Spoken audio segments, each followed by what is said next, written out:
Saudi আরবে আমরা আমরা বাঙালিরা দেখবেন সর্বনিম্ন যে কাজটা, যেমন ধরেন ক্লিনার, হ্যাঁ, লোড আনলোড, মানে সর্বনিম্ন, মানে সৌদি আরব না, পুরো বিশ্বে বাঙালিরা সবচেয়ে অবহেলিত জাতি, বুঝছেন? বাংলাদেশি পাসপোর্ট দেখাইবেন, যখন ওরা দেখবো তখন আপনি শেষ। আপনি আর আমরা বাঙালিরা, বিশেষ করে আমি যেহেতু সৌদি আরব আছি, তো সৌদি আরবে কী করে বাঙালিরা বেশিরভাগে ভাই ওই রাস্তার ঝাড়ুদার, ক্লিনার, লোড আনলোড, মানে এগুলো কাজও পায় না। মানে এত হারে লোক বাড়ছে, ঠিক আছে? মানে একটাও কাজে কোনো দক্ষতা নাই, কোনো কাজে স্কিল নাই। সৌদি সরকার বারবার বলে যে আমি দক্ষ কর্মী চাই। সৌদি আরব দক্ষ কর্মী চায়, কোনো অদক্ষ কর্মী চায় না। তারপরে প্রত্যেক দিন শত শত লোক কিন্তু আইতেছে, শত শত হাজার হাজার লোক আইতেছে, ঢুকতেছে। বয়স 18 না হইতে মনে করেন যে বিদেশ চলে আসে। তারপর কি ওই লুট আনলোডের কাজও বর্তমানে পাওয়া যায় না, যে একটা অবস্থা। আপনি শুধু সৌদি আরব, আপনি বিশ্বের যে কোনো জায়গায় যান, যে কোনো দেশে যান, দেখবেন বাঙালিরা সবচেয়ে নিম্নমানের যে কাজগুলো এগুলাই করে। হ্যাঁ, বাংলা টাকা দিয়ে, বেশি টাকা দিয়ে আসে, কিন্তু ওইরকম টাকা ইনকাম করতে পারে না, আর কাজও পায় না। এই যে আমার দোকানে আমার মাথা দুজন নেপালি কাজ করে, ওরা আইতে টোটালি খরচ হয়েছে বাংলা টাকা 2.5 লক্ষ টাকা।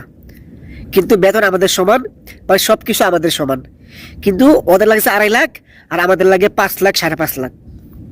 কথা বুঝছেন? আবার তারপর কি ওদের এম্বাসি, ওদের যে কোনো একটা সমস্যা হলে এম্বাসির সঙ্গে সঙ্গে এটা সমাধান করে দেয়। আর আমরা যদি এম্বাসিতে যাইও, আমাদের কুত্তার মতো তারাই দেয়। যাই হোক, ওইটা বাদ দিলাম। কিন্তু আর ইন্ডিয়ানি পাকিস্তানি দেখেন, ওরা ওরা দক্ষ ভাই। পাকিস্তানিগুলা যে কাজ করে আর ইন্ডিয়ানগুলা যে কাজ করে, ওরা ওরা দক্ষ লোক, মানে ওরা ভালো পর্যায়ে কাজ করে। আর নিম্নমানের, সবচেয়ে নিম্নমানের যে কাজগুলা, ওইগুলো একটা বাঙালিরা করে, আবার তাছাড়া কাজ পায় ওরা।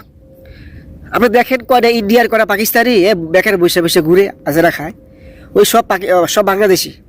কারণ অদক্ষ। আপনি ইলেকট্রিশিয়ানের কাজ শিখে আসেন, রাজমিস্ত্রি, হ্যাঁ, কাহারাবাই, মানে কারেন্টের কাজ, মেকানিকের কাজ, যে কোনো একটা কাজ শিখে আসেন। যে কোনো একটা কাজ আপনি শিখে আসেন।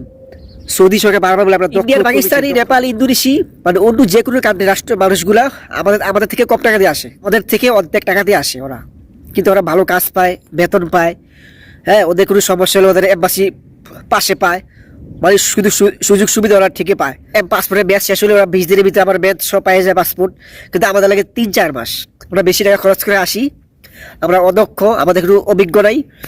তারপরে আমাদের এম্বাসি ভালো না, পাসপোর্ট করতে দিলে লাগে 4 মাস, টাকাও বেশি নেয়। চাই আপনি, হ্যাঁ, এদেরকে সাওয়াল বয়স 18 না হইতে বিদেশ পাঠিয়ে দিচ্ছেন। ভাবেন আরে বিদেশ গেলেই টাকা, ওই কিস্তিতে টাকা তুললা, সুদের উপরে টাকা তুললা, বিদেশ পাঠাই দেন। আর ভাই বাংলাদেশ সরকার কি বলবো, এম্বাসি কথা কি বলবো, এগুলা মানুষের জাত, মানে প্রবাসীরা বিশ্বের সব জায়গায়, আপনি মালয়েশিয়া বলেন, কাতার, ওমান, দুবাই, মানে যে কোনো রাষ্ট্র বলবেন, বাংলাদেশে পাসপোর্ট দেখবে, মানে ওরা একটা ভিন্ন চোখে দেখে। মানে বাংলাদেশের পাসপোর্ট মানে ভিন্ন চোখ, কোনো দাম নেই।